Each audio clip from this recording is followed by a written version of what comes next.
Bismillahirrahmanirrahim. Assalamualaikum warahmatullahi wabarakatuh. Bertemu kembali dengan Ustazah hari ini dalam pembelajaran bahasa Indonesia. Nah, insya Allah hari ini Ustazah masih akan menjelaskan terkait gagasan pokok dan gagasan pendukung. Nah, ada yang tahu nggak sih kenapa sih kita kok belajarnya gagasan pokok dan gagasan pendukung terus?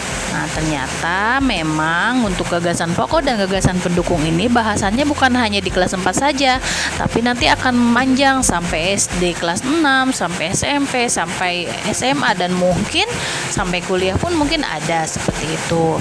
Nah, baik, untuk selanjutnya kita akan ngebahas materi yang ada di halaman 51. Nah, silahkan dibuka bukunya, mari kita bahas bersama. Nah, di halaman 51 ada sebuah paragraf yang menceritakan tentang keragaman makanan tradisional yang ada di Indonesia.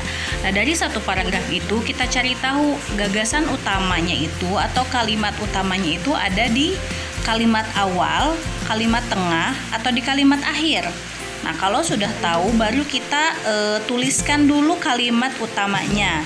Contoh di sini ternyata kalimat utamanya itu ada di awal kalimat nih, ada di awal kalimat, yaitu kalimat pertama paragraf itu, yaitu salah satu bentuk keragaman di Indonesia yang mampu menarik wisatawan adalah makanan, terutama makanan tradisional.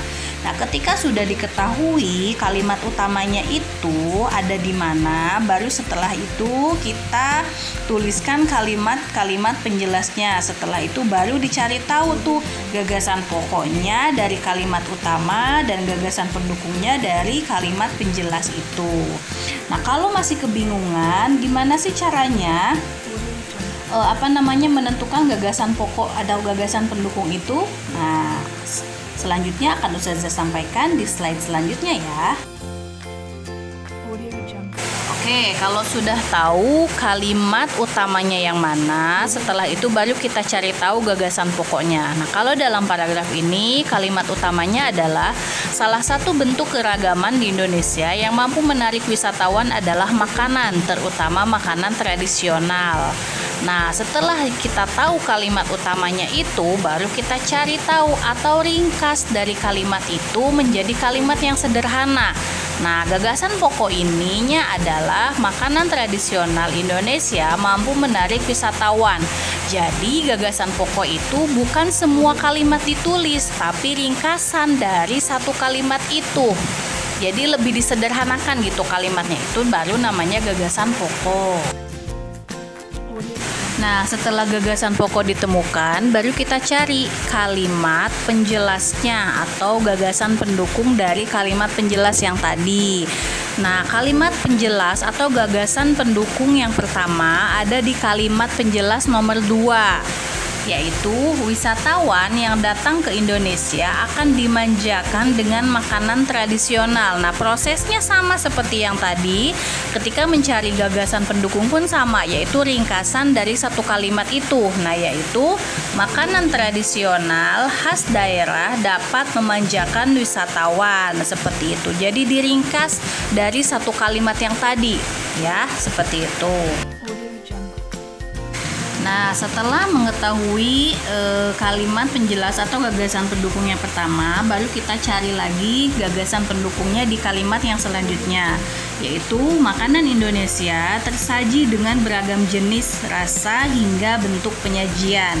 Nah, dari kalimat itu kita ringkas menjadi sebuah kalimat baru, yaitu gagasan pendukungnya, yaitu makanan tradisional memiliki beragam jenis, rasa, dan penyajian. Jadi dari kalimat tadi itu ternyata menceritakan tentang berbagai jenis, rasa, dan penyajian, seperti itu.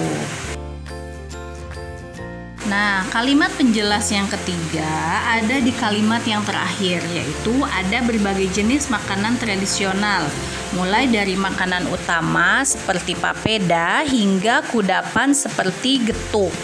Nah, dari kalimat itu kita rangkum kembali menjadi sebuah gagasan pendukung, yaitu jenis makanan tradisional berupa makanan utama hingga kudapan. Nah, jadi Ustazah ingatkan lagi, ketika mencari gagasan pokok atau gagasan pendukung, bukan ditulis kalimat yang tertera di dalam satu paragraf itu, tetapi adalah ringkasan atau kalimat yang lebih sederhana lagi dari kalimat yang ada, seperti itu ya. Nah, alhamdulillah materi hari ini dicukupkan sekian. Mudah-mudahan apa yang Ustazah sampaikan bisa dipahami dengan baik. Jadi kalau untuk gagasan pokok pendukung ini sebenarnya lebih banyak latihan lagi ya, karena memang setiap paragraf itu pasti akan berbeda, di mana gagasan pokoknya, di mana gagasan pendukungnya, seperti itu.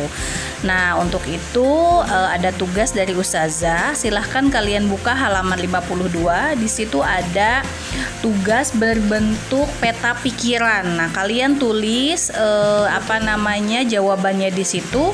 Kalau tidak cukup jawabannya di situ, boleh di buku tulis. Nah, teksnya ada di halaman 246.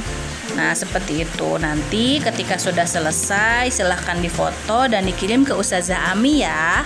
Mohon maaf apabila ada salah-salah kata. Wassalamualaikum warahmatullahi wabarakatuh. Tetap semangat solih-solihah kelas 4.